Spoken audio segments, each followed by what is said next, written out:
नमस्कार साथियों, मैं मुकुल वाजपेयी और हम लोग आज से शुरू करने वाले निबंध के लेक्चर्स की जो सीरीज है उसको निबंध के ऊपर हम लोग यहाँ पे आज पहला लेक्चर है अपना और इसके ऊपर हम लोग डिस्कशन करेंगे कि भाई निबंध लिखना कैसे है, निबंध में कौन कौन से जो है कैसे एक अच्छा निबंध लिखा जाता है। ठीक है, निबंध यार बहुत बड़ा आपका जो है गैप क्रिएट करता है। अगर मैं यहाँ पर बात करूँ निबंध में और हिंदी, अगर मैं यहाँ पे यूपी पीसीएस की बात करूँ, देखो यूपी पीसीएस के मेंस एग्जाम में आपने देखा होगा कि दो पेपर होते हैं, एक होता है निबंध का, ठीक है, और एक होता है हिंदी का।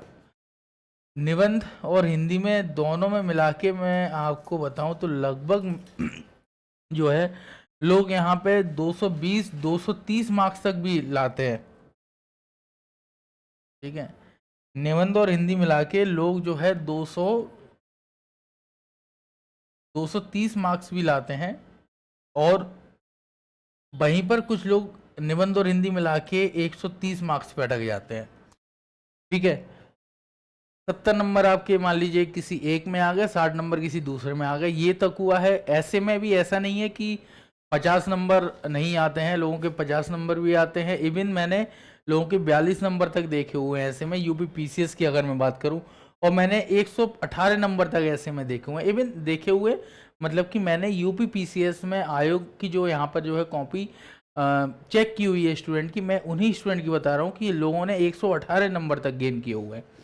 ठीक है, तो 118 नंबर ऐसे में और 60 नंबर ऐसे में लगभग 50% का अंतर है। तो अब 50% के लिए हमें एक कुछ एक्स्ट्रा एफर्ट वहां पे करना होगा। ठीक है, तो यहाँ पर मैं आज आपसे आपके साथ जो है बात करने वाला हूँ कि भाई अच्छे ऐसे में क्या क्या खासियत होगी। आपको पता होगा कि यूपी पीसीएस की अगर मैं बात करूं तो 3 ऐसे आते हैं लिखने के लिए, 3 ऐसे लिखने पड़ते हैं जो कि 3 पार्ट में डिवाइड होते हैं, 3 खंड होते हैं और 3 खंड के भी 9 भाग होते हैं। ठीक है, जिसमें 9 टॉपिक होते हैं। जैसे अगर पहले खंड की बात करें तो संस्कृति हो गया, ठीक है, पॉलिटिक्स हो गया, ये आता है। दूसरे खंड में इकोनॉमी वगैरह हो गया और थर्ड वाले पार्ट में जो है आपकी स्कीम हो गई है ना, डिजास्टर मैनेजमेंट हो गया, ये हो गए। तो ओवरऑल जो है 9 पार्ट में ऐसे जो है 9 टॉपिक हैं जो ऐसे में पूछे जाते हैं।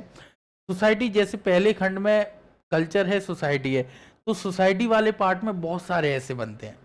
ठीक है, जैसे एजुकेशन के ऊपर भी हो जाएगा, शिक्षा के ऊपर भी हो जाएगा उसमें, ठीक है उसमें हेल्थ के ऊपर भी हो जाएगा, उसमें आपके सोशल सोशल स्ट्रक्चर के ऊपर भी हो जाएगा, तो बाल श्रम के ऊपर भी हो जाएगा, समाज के जितने भी टॉपिक हैं, ठीक है, समाज के जितने भी पार्ट हैं उन सभी के ऊपर, गरीबी के ऊपर भी क्वेश्चन उसमें आपका बन जाएगा। तो वो जो है समाज काफी व्यापक टॉपिक है।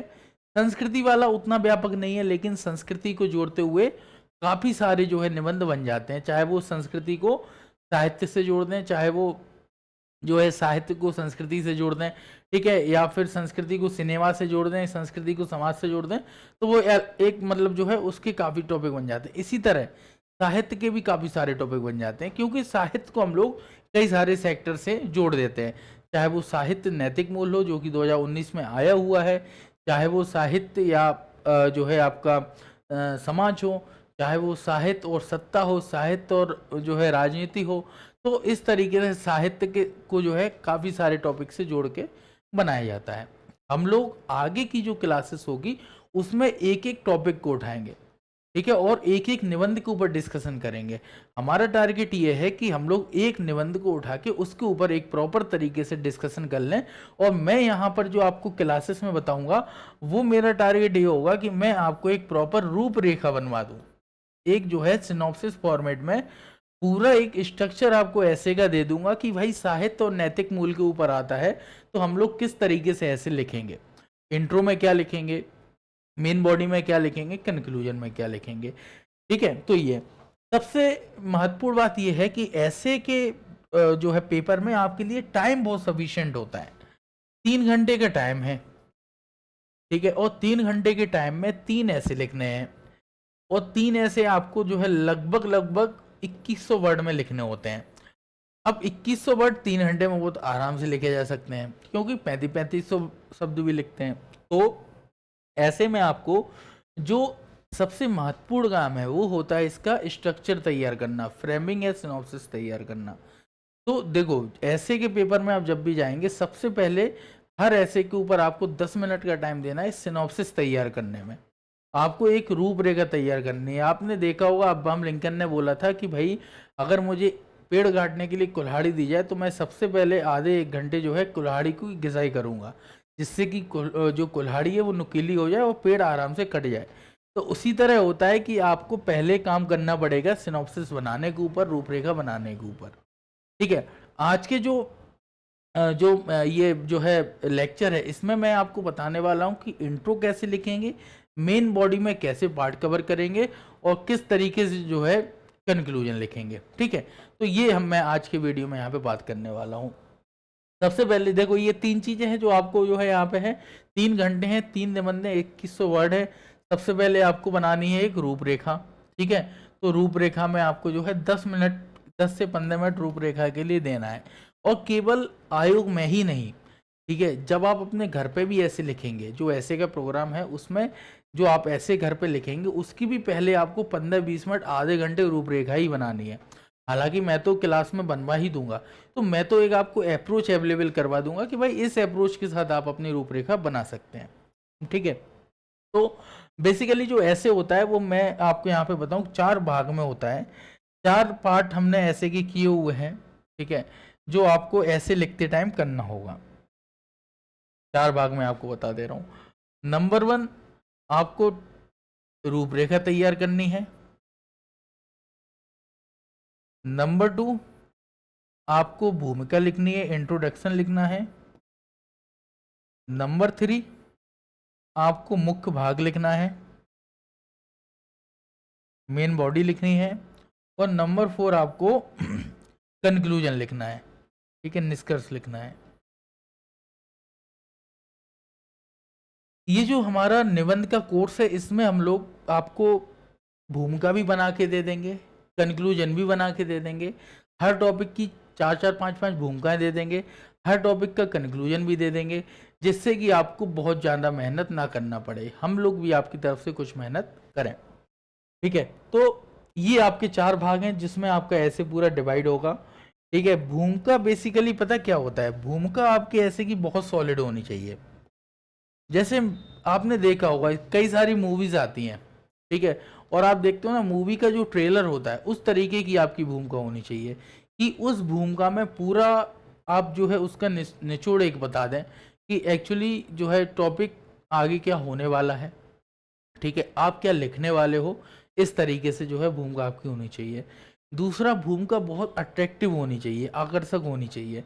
क्योंकि आपने देखा होगा कि भाई आप भी अगर कॉपी चेक करते होंगे, कॉपी पढ़ते होंगे, अगर आपका जो है पहला चैप्टर बहुत अच्छा होता है तो आगे भी पढ़ने का मन होता है किसी किताब का। अगर पहला ही चैप्टर रोमांचक ना हो, पहला ही चैप्टर जो है बेहतर ना हो, अगर पढ़ने में रुचि ना आए, तो फिर आगे का भाग क्यों ही हम पढ़ेंगे। उसी तरह की आपकी भूमिका होनी चाहिए कि भूमिका की स्टार्टिंग ही बहुत अच्छी होनी चाहिए, बहुत आकर्षक होना चाहिए, बहुत रोचक होनी चाहिए कि आगे कम से कम उसकी पढ़ने में रुचि हो जो आपकी कॉपी चेक करे। ठीक है। तो इन जो भूमिका जो है लिखनी है आपको, भूमिका देखो कुछ तरीके होते हैं लिखने के, जो कि मुझे लग रहा है कि भूमिका लिखते टाइम आप लोग फॉलो कर सकते हैं। नंबर 1, भूमिका अगर आपको करना है तो कोई कविता के साथ शुरू कर सकते हैं। ठीक है। कोई श्लोक के साथ शुरू कर सकते हैं, संस्कृत का हो, पुराण का हो, वेद का हो, कहीं कहीं से भी आप उठा लें। ठीक है। आप किसी जो है शायरी या शेर के साथ शुरू कर सकते हैं। ठीक है। या फिर किसी व्यंग के साथ भी शुरू कर सकते हैं। व्यंग का मतलब है, व्यंग एक तरीके से शायरी टाइप में ही जो व्यंग होते हैं वो व्यंगात्मक भाव उसमें होगा, लेकिन वो डिपेंड करेगा कि टॉपिक कैसा है। ठीक है। इसके बाद ये नंबर 1 हो गया जो आप भूमिका शुरू कर सकते हैं। नंबर 2 पे आप किसी भी कहानी के साथ भूमिका शुरू कर सकते हैं। ठीक है। कहानी वो आपकी रियल लाइफ की भी हो सकती है। ठीक है, जो आपने खुद फेस किया हुआ है। कहानी कल्पनात्मक भी हो सकती है। ठीक है। इमेजिनरी भी हो सकती है। नंबर 3, आप देखो जब कोई ऑप्शन ना रहे, कोई चीज ना रहे, है ना। तो फिर आप उससे भी शुरू कर सकते हैं कि भाई हम किसी जो है परिभाषा डेफिनेशन के साथ शुरू कर दें, लेकिन वो तब जबकि आपके पास कोई ऑप्शन ना हो कि नहीं, क्योंकि परिभाषा के साथ बेसिकली हम लोग जीएस वाले क्वेश्चन शुरू करते हैं। ठीक है, तो इस तरीके से जो है आप अपने इंट्रो की स्टार्ट कर सकते हैं, भूमिका की शुरुआत कर सकते हैं। भूमिका में यही 3 तरीके से जो है आपको याद रखना होता है। भूमिका में यही चीज़ें जो है आपको लिखनी होगी, है ना। पहले से चीज़ें अपने पास लिख के जो है रख लीजिए। ठीक है, इसके अलावा भूमिका में आप एक चीज़ और कर सकते हैं, कोई भी जो है नंबर 4 पर कोई भी कथन के साथ शुरू कर सकते हैं। तो वो बेसिकली उसमें ही आ जाएगा, कविता श्लोक वाले भाग में कथन हो गया, कोई भी उद्धरण हो गया।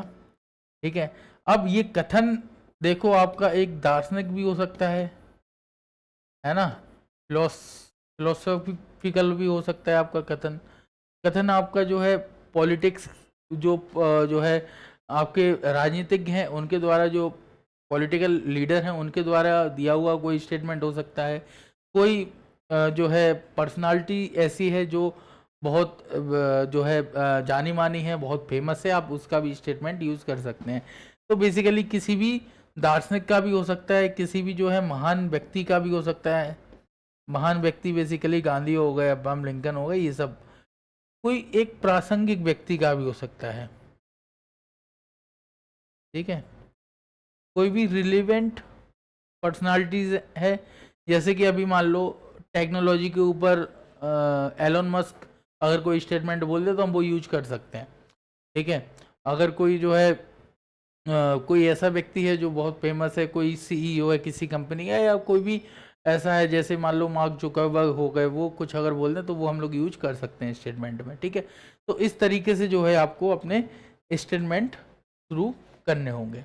भूमिका इस तरीके से शुरू कर सकते हैं। ठीक है, अच्छा ऐसे में आप लोगों को एक चीज़ याद रखनी है, वो ये है कि देखो आपको 700 शब्दों में ऐसे लिखना है।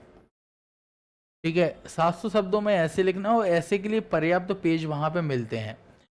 यहाँ पर आपको कुछ चीज़ें फॉलो ये करनी है कि भाई कोई भी ऐसे, देखो नंबर 1 तो ये है कि पैरा में ही ऐसे लिखना है। ठीक है, पैराग्राफ के फॉर्मेट में आपका ऐसे रहे। पैराग्राफ के बाद आपको इसमें ये चीज़ ध्यान रखनी है कि पैराग्राफ जो हो वो बहुत बड़े ना हो। ठीक है, तो छोटे छोटे पैरा में आपको जो है ऐसे लिखना है। छोटे छोटे पैरा कितने छोटे? पैरा जो है आपका 50 से 60 शब्दों का होना चाहिए एक पैरा। तो अब अगर 700 शब्दों का कोई ऐसे है तो 50 से 60 में मतलब कि आपके लगभग 14 से 15 पैरा एक ऐसे में रहेंगे। जब 14 से 15 पैराग्राफ आपको लिखने पड़ेंगे तो आप सिंपल क्या करिए, 14-15 पैराग्राफ में स्टार्टिंग के 2 पैराग्राफ रखिए इंट्रो के लिए, एंड का 1 पैरा रखिए कंक्लूजन के लिए, और बाकी जो आपके पास 12 पैरा बचे हुए हैं, लगभग 12-13 बचे रहेंगे। ठीक है, अगर थोड़ा बड़ा टॉपिक है तो एक आध पैरा बढ़ जाएगा, छोटा टॉपिक है तो एक आध कम हो जाएगा। ठीक है, तो अगर मान लो आपके पास एक दो जो है लगभग 12-13 जो टॉपिक पैरा बचे हुए हैं, उसमें आपको क्या करना है कि सारे डायमेंशंस कवर कर देने हैं आपको। आप जब यूपी पीसीएस या आरओ के निबंध देखेंगे ना, तो वहाँ पर अमूर्त निबंध जो है वो बहुत कम आते हैं, और मूर्त जो है आपके मूर्त निबंध बहुत ज़्यादा आते हैं। मूर्त बेसिकली ऐसे निबंध जो कि हम जो है जो कि समाज में हो रहा है, जिस चीज़ को हम देख रहे हैं, आभास कर पाते हैं। ठीक है, अब जैसे कि मान लो आ गया कि समाज में वृद्धों की जो है स्थिति, है ना, या भारत में वृद्धों की स्थिति हो गई। ठीक है, या फिर मान लीजिए आपका निबंध आ गया किसी ऐसे टॉपिक के ऊपर 21वीं सदी की नारियां, है ना, या फिर आपका टॉपिक आ गया किसी मतलब जैसे मान लो आपदा के ऊपर, G20 के ऊपर, G7 के ऊपर, है ना, स्कीम के ऊपर। तो ऐसे ही निबंध आते हैं, और ऐसे ही जो है शिक्षा के ऊपर आ सकता है, ऑनलाइन गेमिंग के ऊपर आ सकता है, ऑनलाइन शिक्षा के ऊपर आ सकता है। तो ये सारे टॉपिक हैं। अब जैसे जो है आपने देखा होगा कि अभी हाथरस में इतनी बड़ी जो है घटना हो गई है ना, तो अब भीड़ प्रबंधन के ऊपर भी ऐसे आ सकता है कि भाई भीड़ प्रबंधन जो कि प्रशासन का एक भाग है, सरकार का एक भाग है, आपदा प्रबंधन का एक पार्ट है। तो भीड़ प्रबंधन के लिए कौन कौन सी चुनौतियां सरकार के सामने हैं, है ना, तो इस तरीके का जो है ऐसे आ सकता है। तो अब आपको क्या करना है कि 14 से 15 पैराग्राफ में आपको ऐसे लिखना है, और इसमें कोटेशन का बीच में भी यूज करना है आपको। प्रॉपर कोटेशन आपको जो है हमारी तरफ से, मेकाइज की तरफ से मिल जाएगी। कोटेशन आपको क्या करना है, या तो कथन जो है, या तो जो है 2 पैरा के बीच में लिखनी है, ठीक है, आप 2 पैरा के बीच में जो है कथन लिख सकते हैं, या फिर पैरा के बीच में, किसी एक पैराग्राफ के बीच में भी जो है कोई कथन लिख सकते हैं, है ना। कोई फिल्म का डायलॉग हो गया, कोई स्टेटमेंट हो गया, या कोई भी डेटा हो गया, फैक्ट हो गया, तो वो इस तरीके से जो है यूज कर सकते हैं। अब आपको ध्यान ये रखना है कि जो आपका स्टेटमेंट आप यूज करें, जो कहानी शायरी वगैरह यूज करें, मतलब बीच में तो कहानी नहीं यूज करेंगे, बीच में तो कोई कथन हो गया, किसी ने कुछ बोल दिया, है ना, तो वही यूज करेंगे। तो इसमें ये बहुत छोटा हो, मतलब बहुत लेंदी ना हो, ये मुश्किल से हो जो है 8 से 10 शब्दों का हो, है ना, और छोटा हो तो और अच्छी बात है। अगर आप यहाँ पे यूज कर रहे हैं पैरा के बीच में, और अगर दोनों पैरा के जो है 2 पैरा के बीच में यूज कर रहे हैं, अगर एक पैरा के बीच में तो 8-10 शब्दों का हो, और 2 पैरा के बीच में तो फिर वो जो है 2 लाइन का भी आप कोई शायरी वगैरह यूज कर सकते हैं, ठीक है। तो ये चीज़ जो है आपको निबंध के लिए आपको याद करना हुआ, ध्यान ये रखना है कि आपका जो निबंध हो वो बहुआयामी हो, बहुपक्षीय हो, उसमें मल्टी डायमेंशनल हो, काफ़ी सारे डायमेंशंस कवर हो, ठीक है। इसके अलावा जो है आपको ध्यान ये रखना है कि जब भी आप ऐसे लिखेंगे तो कोशिश ये करनी है कि आप मध्य मार्ग को अपनाएं। महात्मा बुद्ध का मध्य मार्ग है, इतना बढ़िया है, जो है इसको अपनाना होगा, क्योंकि अगर आप लोग जो है एक पक्ष की तरफ रुझान होगा तो फिर आपका जो निबंध है वो 1 डायमेंशनल हो जाएगा, एक ही डायमेंशंस को आप कवर कर पाएंगे। तो मल्टी डायमेंशनल होना चाहिए आपका ऐसे, और बैलेंस्ड होना चाहिए, है ना। किसी भी तरह का जो है आपको वो नहीं करना है कि भाई किसी का भी पक्ष नहीं लेना है, ठीक है, किसी भी एक विचारधारा के ऊपर नहीं लिखना है, किसी भी एक व्यक्ति के ऊपर नहीं लिखना है, तो इस तरीके से ये करना है। तो बेसिकली मध्य मार्ग को आपको जो है यहाँ पे अपनाना होगा। इसके बाद ऐसे में जो है इतनी चीजें हैं जो हमें लग रहा है याद करने वाली है। इसके अलावा जो है निष्कर्ष आपका काफ़ी अच्छा लिखिए, निष्कर्ष को रोचक बनाइए, क्योंकि भाई निष्कर्ष सबसे एंड में चेक होगा, तो वो जो है अच्छा होना चाहिए, है ना। तो यही चीज़ें हैं जो मुझे लग रहा है कि ऐसे में मध्यम मार्ग के बाद जो है, मध्यम मार्ग बेसिकली किसी भी अति की तरफ नहीं जाना है ना। आपने देखा भी होगा कि वेद में लिखा हुआ है कि अति सर्वत्र वर्ज्यते, अति जो है हर जगह खराब होती है, और अति की तरफ नहीं जाना है हमें। तो इस तरीके से जो है एक अच्छा निबंध हमें लग रहा है कि जो आपके आरओ और यूपीपीसीएस में, वो इस तरीके से आप जो है यहाँ पे निबंध लिख सकते हैं। पैरा छोटे छोटे हों, पैराग्राफ में निबंध हो, है ना। अच्छा, कई लोग बोलते हैं कि यार निबंध जो है पॉइंट में लिखना हो, जैसे आपदा के लिए कदम उठाना है ना। तो आपदा के लिए मान लो आपने कदम उठाया है, तो अब आपको बताना है कि 1 पॉइंट, 2 पॉइंट, 3 पॉइंट, है ना, इस तरीके से। तो आप क्या कर सकते हो, पैरा में ही लिखो, उसको प्रथम और द्वितीय में आप लिख सकते हो, है ना, कि भाई पहले जो है पहले हमने जो है ये कदम उठाया है ना, दूसरा जो है हमें ये कदम उठाना है, तीसरा हमें ये कदम उठाना है, चौथे स्तर पे हमें ये प्रयास करना है, 5वें स्तर पे हमें ये प्रयास करना है, ठीक है। लिखिए पैरा में ही उसको, और जानना है तो इसको वन, जो पहला दूसरा तीसरा है, इसको आप अंडरलाइन कर दो, है ना। तो वो उसको क्लियर समझ में भी आ जाएगा कि भाई ये पॉइंट इसने लिखे हुए हैं, पॉइंट बता रहा है, तो वो जो है चीज़ थोड़ी सही रहेगी। तो इस तरीके से जो है आपको ये करना है। अब मैं जो आने वाला हूँ वो आने वाला हूँ कि भाई किस तरीके से आपको जो है पार्ट्स कवर करने हैं। इसमें आपको जो है क्या करना है कि मैं यहाँ पे आपको 8 या 9 डायमेंशंस बताने वाला हूँ, है ना, 8-9 आयाम बताने वाला हूँ। इन आयाम को आपको हर निबंध में कवर करने की कोशिश करनी है। हो सकता है कि आप हर निबंध में सारे आयाम कवर ना हो, लेकिन कोशिश करनी है कि हो जाए, है ना। नहीं भी होते हैं तब भी कोई दिक्कत वाली बात नहीं है, कम से कम 2-3 आयाम किसी में कवर हो जाएंगे, है ना। लेकिन आपको एफर्ट ये करना है कि सारे आयाम कवर हो जाए। तो देखो, सबसे पहले क्या करना है आपको, सबसे पहली बात तो ये हो कि आपके ऐसे में जो है पास्ट भी कवर हो, ठीक है, प्रेजेंट भी कवर हो और उसमें फ्यूचर भी कवर हो जाए। तो ये चीज ध्यान रखनी है। अगर मान लो भारत में शिक्षा का स्तर के ऊपर निबंध आता है ना, तो उसमें हमें भूतकाल को भी लिखना होगा, वर्तमान काल को भी लिखना होगा और भविष्य काल को भी उसमें हमें कवर करना चाहिए। ठीक है, पास्ट और प्रेजेंट तो जो है आपको दूसरे पैरा में ही कवर करना चाहिए, दूसरे या तीसरे पैरा में, कि भाई शिक्षा की शुरुआत कैसे हुई। तो बेसिकली इस तरीके से जो है आपके 3 भाग में जो है आपको कवर करना चाहिए।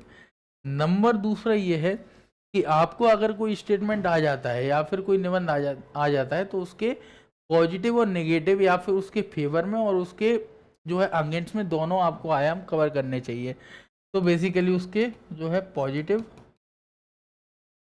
ठीक है, और नेगेटिव, आपको ये दोनों चीज़ें जो है कवर इसमें करनी चाहिए।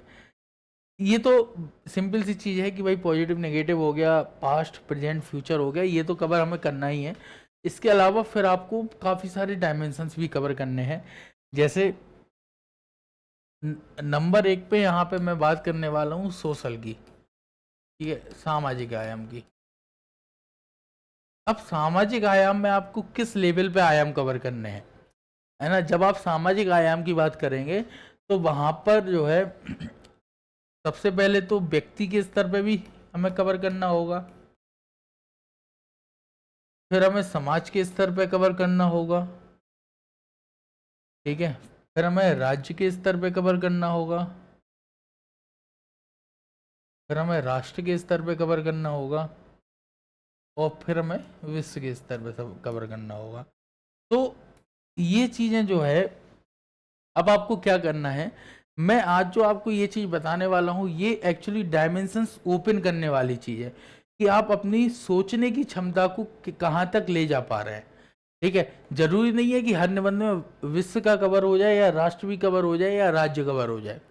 ठीक है, हो सकता है व्यक्ति के स्तर पे कवर हो चीजें, हो सकता है समाज के स्तर पे हो, लेकिन आपको जो सोचना है वो आपको व्यक्ति, समाज, राष्ट्र, राज्य और विश्व के स्तर पे, पांचों स्तर पे जो है सोचना है। ठीक है, नंबर 2 आपको जो समाज में ही कवर करना है, ठीक है, जो समाज में ही कवर करना है वो सभी जातियों को सोचना है, सभी धर्म के बारे में सोचना है ना। लैंगिक स्तर पे जो है आपको सोचना है कि भाई लैंगिक स्तर पे हम क्या काम किया जा सकता है ना। कोई भी आप मान लो निबंध सोच रहे हो, जैसे कि मान लो हम कोई भी देखें, है ना, जैसे मान लो 21वीं सदी में नारियां एक टॉपिक ले लो। अब जब नारियों वाला टॉपिक लो तो भाई हमें फिर लैंगिक स्तर पे इसमें लिखना पड़ेगा। हमें नारियों की जो है व्यक्ति के स्तर पे उनकी क्या भूमिका है, समाज के स्तर पे क्या भूमिका है, राज्य के स्तर पे क्या भूमिका हो सकती है और वर्ल्ड के स्तर पे क्या भूमिका हो सकती है, ग्लोबली क्या भूमिका है 21वीं सदी की नारियों की, वो हमें यहाँ पे कवर करना होगा।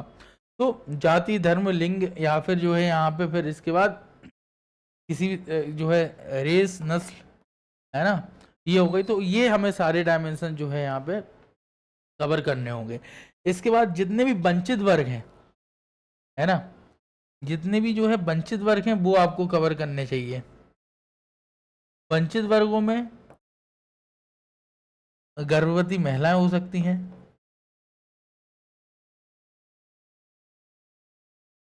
है ना, सुभेद्य वर्ग हो गए, है ना, वंचित वर्ग हो गए या फिर वर्नेबल जो है सुभेद्य वर्ग जो है उसमें जो है बच्चे भी हो सकते हैं। ठीक है, उसमें आपका जो है LGBTQ भी हो सकते हैं। ठीक है, उसमें आप और चाहें तो जो है उसमें अल्पसंख्यक माइनॉरिटीज भी हो सकते हैं, ये भी कवर किए जा सकते हैं।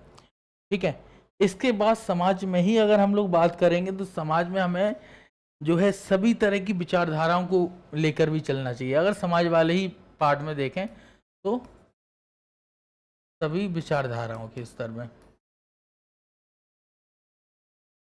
ठीक है, सभी विचारधाराओं के स्तर पे भी हमें जो है सोचना चाहिए किसी भी निबंध के ऊपर। ठीक है, चाहे वो व्यक्तिवादी विचारधारा हो, चाहे वो समाजवादी हो, चाहे वो पूंजीवादी हो, चाहे वो जो है उदारवादी हो, गांधीवादी हो, किसी भी तरह की विचारधारा हो, तो सभी विचारधाराओं के ऊपर भी हमें जो है इसमें विचार करना चाहिए जब भी हम समाज के स्तर पर सोचें। समाज के स्तर पर जब हम सोचेंगे तो ना केवल शहरी समाज बल्कि हमें ग्रामीण समाज को भी ध्यान में रखना चाहिए। शहरी समाज के साथ साथ में ग्रामीण समाज के भी जो है वहाँ पे समस्याओं को या उसकी जो है आयाम को कवर करना चाहिए। ये सारी चीज़ें मैं आयाम के लेवल पे बात कर रहा हूँ कि किस आयाम पे आपको सोचना चाहिए। तो जब हम समाज की बात करेंगे तो विचारधाराएं तो आप जो है मैंने बता दी है। फिर जो है जब हम समाज के स्तर पे बात करेंगे तो जो है यहाँ पे ग्रामीण हो गया, रूरल हो गया, इसके बाद शहरी हो गया, अर्बन समाज हो गया। इसके अलावा जो है अगर मैं और तो पितृ सत्तात्मक हो गया, इसके अलावा मातृ सत्तात्मक हो गया। तो ये समाज के स्तर पे हमें जो है ये चीजें सोचनी पड़ेंगी, ये आयाम हमें ओपन करने पड़ेंगे। तो जब भी निबंध की रूपरेखा बनाए तो कोशिश करें इन आयामों को कवर करने की समाज के लेवल पे। ठीक है, समाज के स्तर पे हमें ये आयाम कवर करने होंगे। समाज के स्तर पे और इससे ज्यादा आयाम जो है एक आधी है जो और कवर हो जाएगा, लेकिन इतने जो है कवर हमें करने होंगे। इसके बाद हम आते हैं पॉलिटिक्स पे, राजनीति।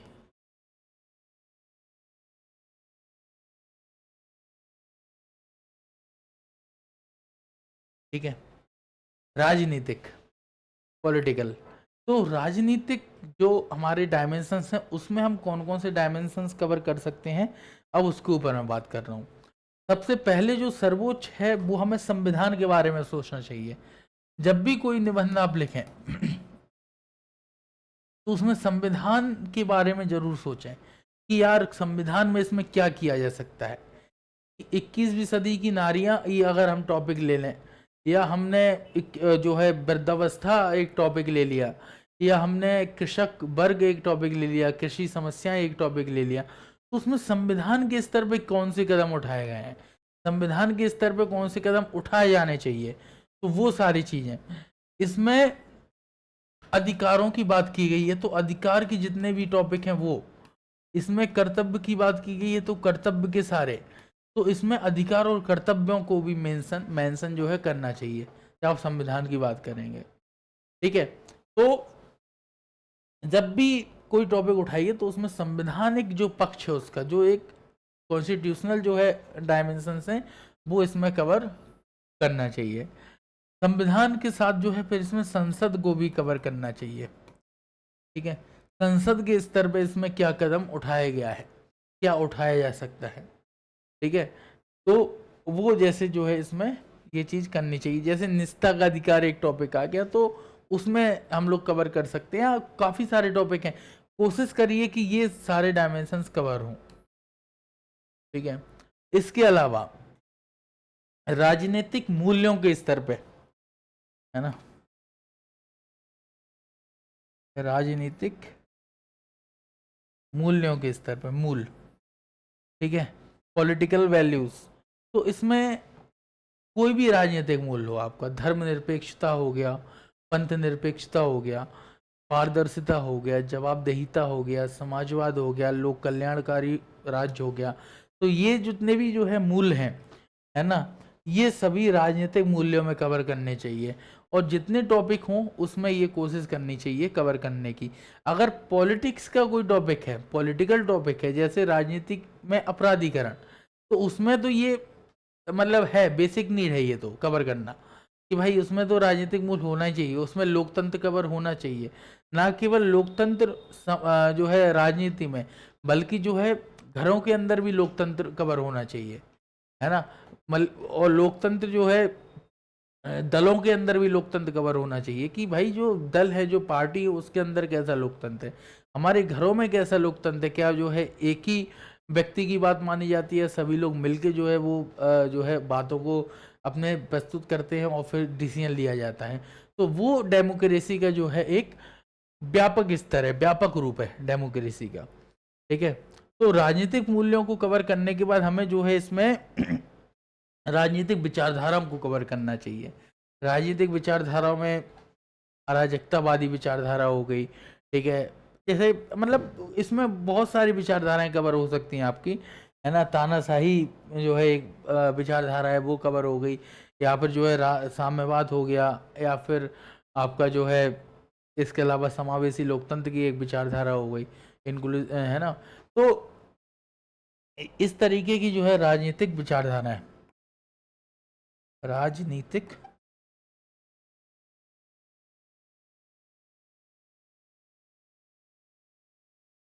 तो अब आपको क्या करना है, जब आप पॉलिटिकल आयाम कवर करेंगे तो पॉलिटिकल आयाम में केवल एक आयाम नहीं सोचना है आपको, आपको संविधान के स्तर पर भी सोचना है, आपको राजनीतिक मूल्यों के स्तर पर भी सोचना है, आपको राजनीतिक विचारधाराओं के स्तर पर भी सोचना है, ठीक है।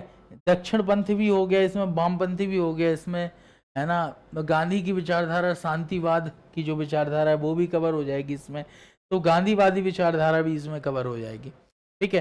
तो जब आप राजनीति के बारे में सोचेंगे तो इसमें राजनीतिक विचारधाराओं के ऊपर भी जरूर जो है फोकस करिए, है ना, कि हम कौन कौन से ये सारे डायमेंशन जो है हमें कवर करने होंगे।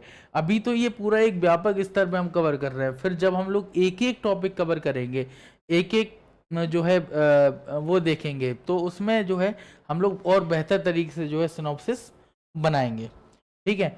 इसके बाद पॉलिटिकल में ही जो है हमें, फिर इसके बाद कार्यपालिका, विधायिका और न्यायपालिका, ठीक है, ये तीनों कवर करने चाहिए। इन तीनों के ऊपर जो है विचार करना चाहिए जब भी हम सोचें, है ना, कि जो है फिर कार्यपालिका, विधायिका, ठीक है, ये टॉपिक भी जो है हमें फिर इसमें कवर करना चाहिए, है ना। एग्जीक्यूटिव, लेजिस्लेचर और जो है जुडिशरी, ये तीनों चीज़ें जो है हमें इसमें कवर करनी चाहिए अगर हम लोग पॉलिटिकल आयाम कवर कर रहे हैं किसी भी टॉपिक का, तो ठीक है। इसके बाद हमें जो है कुछ राजनीतिक सिद्धांतों की भी बात करनी चाहिए।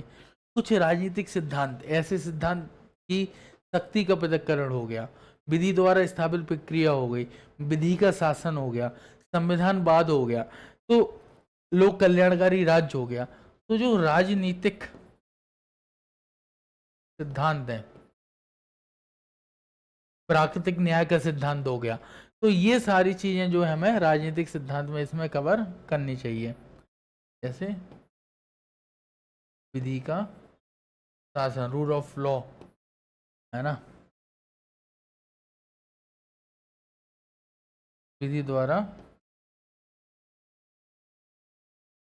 स्थापित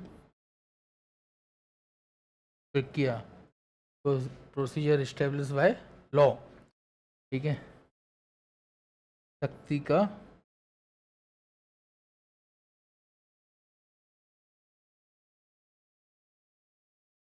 पृथक्करण, सेपरेशन ऑफ पावर,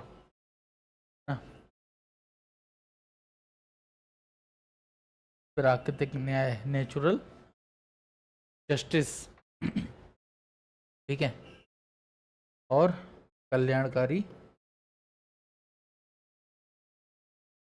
राज्य, वेलफेयर स्टेट। ये 5 विचारधाराओं के स्तर पर भी हमें जो है सिद्धांतों के स्तर पर भी चीज़ों को देखना चाहिए कि भाई, है ना, ये सारी चीज़ें ना केवल राजनीति वाले टॉपिक में कवर होगी, बल्कि अगर कोई अन्य टॉपिक भी आ जाता है तो उसमें भी हम लोग जो है हमें विचार करना चाहिए कि कहाँ पर इसका यूज हम कर सकते हैं, ठीक है। बस कोशिश ये करनी है कि टॉपिक से हटना नहीं है, टॉपिक में ही अगर ये चीज़ इंक्लूड हो जाए तो वो बेस्ट है, अगर नहीं हो पाता है तो छोड़ दो, फिर उसको और कोई आयाम कवर करो उसमें, ठीक है। तो ये हो गया। फिर इसके बाद जब आप ये चीज देख लेंगे तो इसके बाद जो है इसमें राजनीतिक विचारक, फिर इसके बाद जो है पॉलिटिकल में ही राजनीतिक विचारक के ऊपर भी हमें फोकस करना चाहिए। राजनीतिक विचारक में भी ना केवल जो है करंट में जो विचारक हैं उन्हें देखना चाहिए या फिर जो मॉडर्न जो विचारक हैं वो, बल्कि हमें एंशियंट इस तरह के भी जो है विचारक हमें देखना चाहिए, चाहे वो आपका जो है प्लेटो हो, अरस्तु हो, या फिर जो है चाणक्य, कन्फ्यूशियस, ये सभी विचारक जो हमें देखने चाहिए। अगर हम लोग मॉडर्न लेवल पे बात करें तो फिर जो है मॉडर्न स्तर पे अगर हम लोग बात करें तो जॉन रॉल्स हो गए आपके, है ना, या फिर इसके अलावा जर्मी बेंथम हो गया, हॉब्स हो गए। तो इन सब के ऊपर भी जो है ये राजनीतिक विचारक है। इन्होंने राजनीति को किसी ने नैतिकता के साथ जोड़ा है, तो किसी ने डेमोक्रेसी की अवधारणा दी है ना, किसी ने शक्ति का पृथक्करण दिया है, मॉन्टेस्क्यू की यहाँ पे हम चर्चा कर सकते हैं, ठीक है, तो किसी ने विधि के शासन के बारे में बताया है ना। तो वो चीज़ है, कांट हो गया, एडम स्मिथ हो गई, ये सारी चीज़ें जो है आपको यहाँ पे कवर करनी पड़ेगी राजनीतिक विचारकों में। और इन्हें ना केवल इसमें यूज कर सकते हैं, किसी भी टॉपिक में यूज कर सकते हैं राजनीतिक विचारकों को आप लोग, ठीक है। तो ये राजनीति वाले टॉपिक जो है यहाँ पे हो गए। इसके अलावा फिर इसके बाद जो है कानून व्यवस्था को कवर कर सकते हैं, है ना, और हम लोग नौकरशाही जो है उन्हें भी कवर कर सकते हैं राजनीति वाले टॉपिक में, ठीक है। फिर हम लोग जो है अगला जो हमारा आयाम आएगा वो होगा हमारा आर्थिक, कि आर्थिक स्तर पे हमें क्या सोचना चाहिए। जब किसी निबंध को लिखना हो तो आर्थिक स्तर पे सबसे पहले तो व्यक्ति आएगा, है ना, कि भाई व्यक्ति इकोनॉमी में एक्चुअली इक्वली रोल निभाता है, मेरा अर्थव्यवस्था में भागीदारी है। तो सबसे पहले व्यक्ति के स्तर पे हम लोग सोचेंगे कि व्यक्ति के स्तर पे अर्थव्यवस्था में हम लोग कितनी ग्रोथ कर सकते हैं, क्या विकास कर सकते हैं, कितनी समृद्धि ला सकते हैं, है ना। फिर इसके बाद हमें और भी कई सारे टॉपिक के स्तर पे जो है जाना चाहिए, जैसे कि विकास हो गया, है ना, डेवलपमेंट हो गया, या फिर जो है ग्रोथ हो गई, समृद्धि हो गया टॉपिक। तो हमें विकास और समृद्धि के बारे में विचार करना चाहिए। फिर हमें इसके बाद जो है एग्रीकल्चर के बारे में विचार करना चाहिए, इकोनॉमी के अगर हम भाग की बात करें तो, है ना। फिर इसके बाद हमें जो है उद्योग के बारे में, उद्योग में भी हमें एमएसएमई में जाना चाहिए, हमें स्टार्टअप के ऊपर देखना चाहिए, है ना। फिर इसके बाद हमें जो है पीपीपी मॉडल के ऊपर सोचना चाहिए कि भाई हम लोग क्या एफर्ट कर सकते हैं। तो मतलब आपको मैक्सिमम डायमेंशंस ओपन करने की जो है यहाँ पे कोशिश करनी है इकोनॉमी वाले पार्ट में भी, है ना। फिर इसके बाद जो है परिवहन के ऊपर, ट्रांसपोर्टेशन के ऊपर हमें आना चाहिए, है ना, कि ट्रांसपोर्टेशन क्या, इसमें जो है ट्रांसपोर्टेशन का कोई वो है, रोल है ना। जैसे मान लो अगर कभी पर्यटन के ऊपर निबंध आ गया तो वहाँ पे ट्रांसपोर्टेशन कवर होगा आपका, है ना। पर्यटन के ऊपर आ गया तो वहाँ पे आपका पॉलिटी में जो है आपका संरक्षण वाला जो है 48 आर्टिकल 48 है वो कवर होगा, है ना। तो इस चीज़ को हमें जो है ध्यान में रखना होगा। अगर पर्यटन के ऊपर आ गया तो इकोनॉमी में जो है जीडीपी ग्रोथ भी कवर होगी, है ना। व्यक्ति के स्तर पे जो हमें जो एफर्ट करने हैं, तो हमारी जो ड्यूटी है, डीपीएसपी वाला पार्ट है, वो भी कवर होगा इसमें, पर्यटन के ऊपर अगर आ जाता है तो। अगर पर्यटन को आपको पॉलिटी से जोड़ना होगा, पर्यटन को इकोनॉमी से जोड़ना होगा, पर्यटन को सोसाइटी से जोड़ना होगा, कल्चर से जोड़ना होगा, कि कैसे जो है एक व्यक्ति विदेश से आता है और यहाँ पे जो अपने गांव के कल्चर को देखता है और गांव के कल्चर को अपने देश में ले जाता है ना। तो वो चीज़ हमें देखनी होगी यहाँ पे। तो हमें एक्चुअली इंटरलिंक करना होगा एक दूसरे टॉपिक को, तभी एक बेहतर ऐसे लिखा जा सकता है, ठीक है। तो वो सारी चीज़ें हमें इसमें कवर करनी होगी। बाकी फिर इकोनॉमी के ऊपर अगर आ गया तो इकोनॉमी में कौन कौन से टॉपिक और हैं जो है, जैसे इकोनॉमी ग्रोथ के लिए क्या ज़रूरी है। भाई इकोनॉमी ग्रोथ में पर्यटन बहुत ज़रूरी है, खाद्य प्रसंस्करण भी बहुत बड़ी भूमिका निभा सकता है, स्टार्टअप भी बहुत बड़ी भूमिका निभा सकते हैं, है ना। नई नई टेक्नोलॉजी आ रही हैं, वो है। आज गेमिंग मार्केट जो है इतना बड़ा हो गया, गेम्स भी बहुत बड़ी भूमिका निभा सकते हैं हमारे जो है इकोनॉमी में, है ना। तो ये चीज़ हमें जो है करनी होगी कवर, हमें कुछ इनोवेशन लाना होगा इसमें, ठीक है। और फिर इसके बाद जो है अर्थव्यवस्था के स्तर पे हम लोग जो है कुछ सिद्धांतों को, जैसे निजीकरण हो गया, वैश्वीकरण हो गया, उदारीकरण हो गया, है ना, पूंजीवादी अर्थव्यवस्था हो गई, व्यक्तिवाद हो गया, प्रगतिवाद हो गया। तो ये कुछ सिद्धांतों को भी हमें जोड़ना पड़ेगा।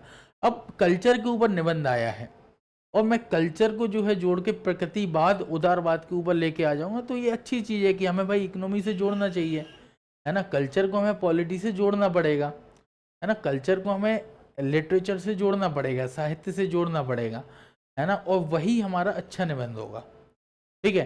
तो अब जैसे मान लो मैंने जो पहले बताया कि आपको 14 पैरा लिखने हैं, तो 14 पैरा तो तभी पॉसिबल है जब आप सारे आयाम ओपन करें, और कोशिश ये करनी है कि हर एक पैरा दूसरे पैरा से जुड़ा हुआ हो, है ना।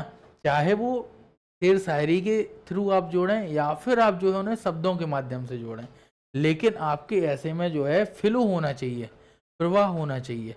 अगर फ्लो टूटेगा तो फिर वहाँ पे व्यक्ति की रुचि जो है हट जाएगी, वो ज़्यादा देर नहीं पड़ेगा, और नहीं पड़ेगा तो फिर मार्क्स नहीं मिलेंगे, है ना। तो हमें कोशिश ये करनी है कि हम मैक्सिमम डायमेंशंस को जो है ओपन कर पाए निबंध के स्तर पे, ठीक है। फिर इसके बाद जो है जब हम आर्थिक वाला भाग कवर कर लें तो फिर हमें तकनीकी के स्तर पे जो है विचार करना पड़ेगा, प्रौद्योगिकी टेक्नोलॉजी के स्तर पे हमें जाना होगा। जब टेक्नोलॉजी के स्तर पे हम जाएंगे तो टेक्नोलॉजी किसके लिए ज़रूरी है? व्यक्ति के लिए। व्यक्ति के लिए क्यों ज़रूरी है? क्योंकि चीज़ों को सुगम बना देती है, आसान बना देती है ना, व्यक्ति की मदद करती है, ठीक है। अच्छा, इसके नेगेटिव एस्पेक्ट हमने अभी कवर नहीं किए। नेगेटिव में जैसे टेक्नोलॉजी का जो है नेगेटिव रोल भी है, वो हम लोग जब पर्टिकुलर टॉपिक कवर करेंगे टेक्नोलॉजी, है ना, तो उसमें हम लोग कवर करेंगे। ये मैं केवल आपको डायमेंशंस बता रहा हूँ कि आपको इतने डायमेंशंस में जो है सोचना है। इसके बाद समाज के स्तर पर टेक्नोलॉजी क्या कर सकती है? तो भाई समाज में शिक्षा के स्तर को बढ़ा सकती है, समाज में हेल्थ के स्तर को बढ़ा सकती है टेक्नोलॉजी, है ना, समाज में नवाचारिता को बढ़ा सकती है टेक्नोलॉजी।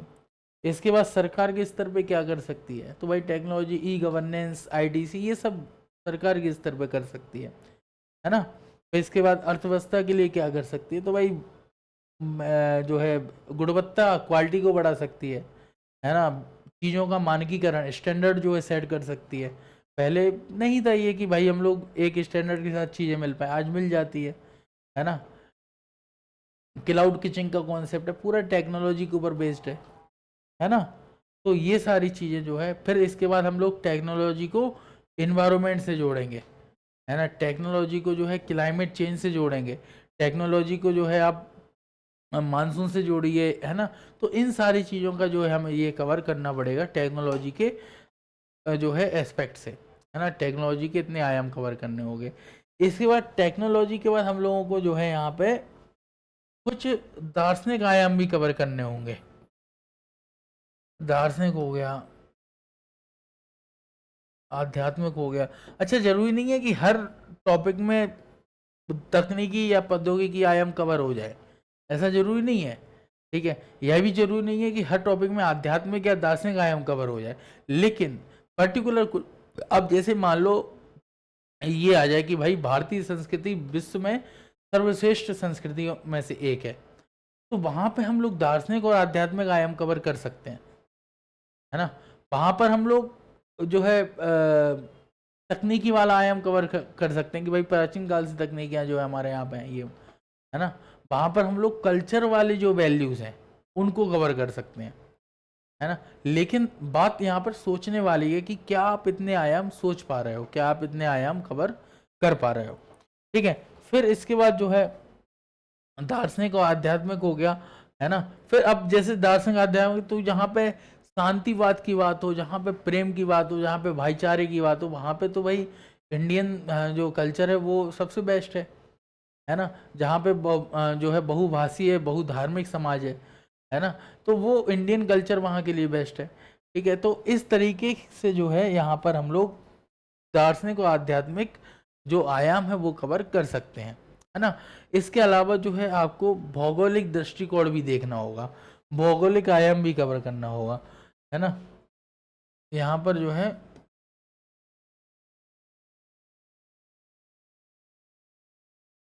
ठीक है, फिर आपको जो है भौगोलिक आयाम भी यहाँ पे कवर करना होगा, ठीक है। भौगोलिक आयाम भी यहाँ पे कवर करना होगा। भौगोलिक आयाम कैसे कवर होगा? जब कोई बिहेवियर के ऊपर क्वेश्चन आ जाए, है ना, जब आपका जो है धर्म के ऊपर क्वेश्चन आ जाए, तो धर्म के ऊपर जो है जो भौगोलिक क्षेत्र है, भाषा के ऊपर क्वेश्चन आ जाए, है ना, तो ऐसे जब क्वेश्चन आ जाएंगे तो वहाँ पे जो है आपको यहाँ पर भौगोलिक आयाम कवर कर सकते हैं, है ना। कोई ऐसा क्वेश्चन आ जाए कि जहाँ पे जो है बेसिकली जोग्राफिकल जो है डिवाइड है वहाँ पे, है ना। तो इस तरीके के जब टॉपिक आएंगे तो वहाँ पर हम लोग भौगोलिक आयाम कवर कर सकते हैं। इसके अलावा भौगोलिक आयाम के बाद अगर मैं बात करूँ तो ऐतिहासिक आयाम की भी बात यहाँ पे कर लेते हैं। ऐतिहासिक, हालांकि मैं पहले बता चुका हूँ कि जब भी ऐसे टॉपिक आए, संस्कृति से संबंधित आए, शिक्षा का विकास से संबंधित आए, है ना, तकनीकी के ऊपर आ जाए कोई टॉपिक, तकनीकी जैसे कि मान लो प्राचीन काल से लेके अभी तक के जो है, जब हम इतिहास के पन्ने पलटते हैं तो हम भारत का गौरवमय जो है वो क्षण देखते हैं, भारत की जो है एक गौरव गाथा को जो हम लोग देखते हैं, है ना, कि हम लोगों ने कितने नए नए आविष्कार किए। तो वो इस तरीके से जो है आपको इतिहास से जोड़ना होगा, है ना। आर्यभट्ट जैसे लोग जो है हमारे यहाँ पर जो है धरती पे पैदा हुए हैं, भारत भूमि पर जो है जन्म लिया है। तो वो इस तरीके की लैंग्वेज होनी चाहिए आपकी कि जो पढ़ने वाला है उसका रुझान आपके जो है ऐसे पढ़ने के लिए जाए, ऐसे पढ़ने के लिए वो एक्चुअली तत्पर हो, उसको एक जो है उसके अंदर जो है एक वो जागे जो है रुचि की, यार नहीं ऐसे तो भाई पूरा पढ़ना पड़ेगा, वो शानदार लिखा हुआ है ना। तो वो चीज़ हमें यहाँ पे जो है देखनी होगी। इसके बाद भौगोलिक आयाम हो गया, ऐतिहासिक आयाम हो गया। इसके बाद जो है कूटनीतिक आयाम भी आप लोग जो है कवर कर सकते हैं। अब कूटनीतिक आयाम की बात की जाए तो भाई कूटनीतिक आयाम कल्चर वाले में ही कवर हो सकता है ना, सॉफ्ट पावर के रूप में, ठीक है। और जो है आप कल्चर को सॉफ्ट पावर में कवर कर सकते हैं, ठीक है। इसके अलावा जो है आप पॉलिटी वाले पार्ट में भी इसको कवर कर सकते हैं। इसके अलावा आप इन्वायरमेंटल वाले में भी इसको कवर कर सकते हैं अगर निबंध है तो, है ना। आपदा प्रबंधन वाले में भी कूटनीतिक आयाम से जोड़ सकते हैं। तो वो है कि इंटरलिंक आपको कैसे करना है, वो जब हम लोग जो है देखेंगे, है ना, एक एक टॉपिक, तो फिर और चीज़ें बेहतर से जो है हम लोग निकाल पाएंगे। तो इसके बाद जो है पर्यावरणीय आपको डायमेंशंस देखने होंगे। पर्यावरणीय डायमेंशन देखो, अभी तक साहित्य का नैतिक मूल्य से जोड़ के पूछा गया है। मुझे लगता है भविष्य में साहित्य और पर्यावरण के ऊपर क्वेश्चन पूछा जाना चाहिए, है ना, क्योंकि अच्छा टॉपिक है ना। बहुत सारे साहित्यकारों ने पर्यावरण के ऊपर लिखा हुआ है, ठीक है। वो जब हम लोग कवर करेंगे टॉपिक तो देखेंगे, है ना। तो साहित्य और पर्यावरण के ऊपर भविष्य में हो सकता है निबंध बने कभी, है ना। तो वो एक चीज़ है। तो ये डायमेंशन से लगभग जो है मैंने आपको यहाँ पे 7-8-9 डायमेंशंस बताए हुए हैं। इन 8-9 डायमेंशंस के ऊपर जो है हमें काम करना होगा जब किसी ऐसे के बारे में सोचें, है ना। जब हम रूपरेखा बनाने बैठें तो रूपरेखा ना केवल एक आयाम के ऊपर बनाए, हम लोग सारे ये वाले आयाम कवर करें, है ना, जिसमें यूसीसी भी कवर हो, जिसमें जो है सारी चीज़ें हमारी कवर हो, है ना। तो निबंध जब आप लिखें तो आपको ये सारे डायमेंशन जो है यहाँ पे कवर करने हैं, ठीक है। और जब आपको निष्कर्ष लिखना है ना, तो निष्कर्ष लिखने में ये आपको ध्यान देना है कि निष्कर्ष एक तो आपका संतुलित हो,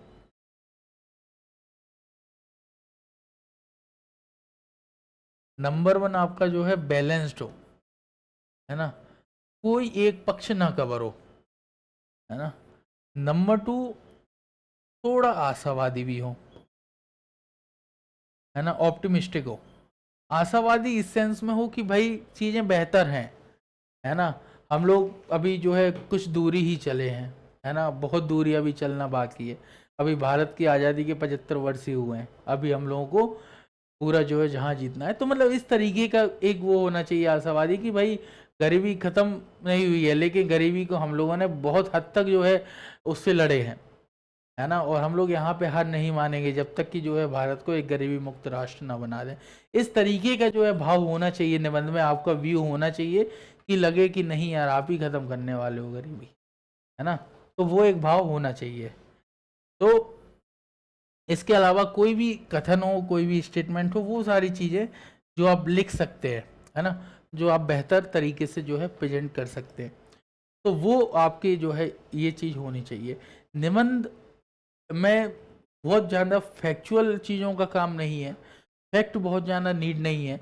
अगर आप निबंध लिखने बैठें तो आपके पास फैक्ट की अपेक्षा बातें ज़्यादा होनी चाहिए, आपके पास भाषा होनी चाहिए, आपके पास शब्द होने चाहिए। और इसके लिए ज़रूरी है कि आप बहुत ज़्यादा पढ़ें, है ना। आप जितना पढ़ेंगे आप उतना बेहतर लिखेंगे, ठीक है। तो यहाँ पर ज़रूरी यह है कि जब भी निबंध को आप लिखने बैठें कम से कम 15-20 मिनट अपने दिमाग को दें कि भाई हम लोग प्रॉपर तरीके से सोच पाएँ, इसके बाद आप फिर उसको जो है कागज़ पे लिखें, है ना? तो ये काम आपको जो है निबंध के स्तर पे करना है, और अगर इस काम को हम लोग कर लेंगे तो निबंध आपका बहुत अच्छा होगा। ये जो निबंध का ओवरऑल प्रोग्राम है, हमारा प्लान ये है कि भाई हम लोग 110 के ऊपर जो है मार्क्स हर हालत में लाएँ, और 110 मार्क्स लाने जो है बहुत टफ नहीं है काम। हाँ, थोड़ा ये है कि थोड़ा हार्ड है, लेकिन ऐसा नहीं है कि जो है 110 मार्क्स नहीं है, क्योंकि लोगों के आए हुए हैं तो हमारे भी आ सकते हैं, है ना? और लोग क्या हैं तो आपके क्यों नहीं आ सकते हैं भाई, वो लोग भी ऐसे लिखते हैं। मैंने खुद जो है कई लोगों की ऐसी कॉपियाँ चेक की हुई हैं जिनके 115 मार्क्स, 113 मार्क्स, 112 मार्क्स आए हुए हैं। आपको जो वो है आपका जो ग्रुप है, उसमें हम लोग कई टॉपर्स की कॉपियाँ भी शेयर करते हैं निबंध वाली, जिससे आपके लिए वो चीज़ें और आसान हो जाएंगी। ठीक है, चलिए फिर हम लोग मिलते हैं अगले टॉपिक पे। धन्यवाद।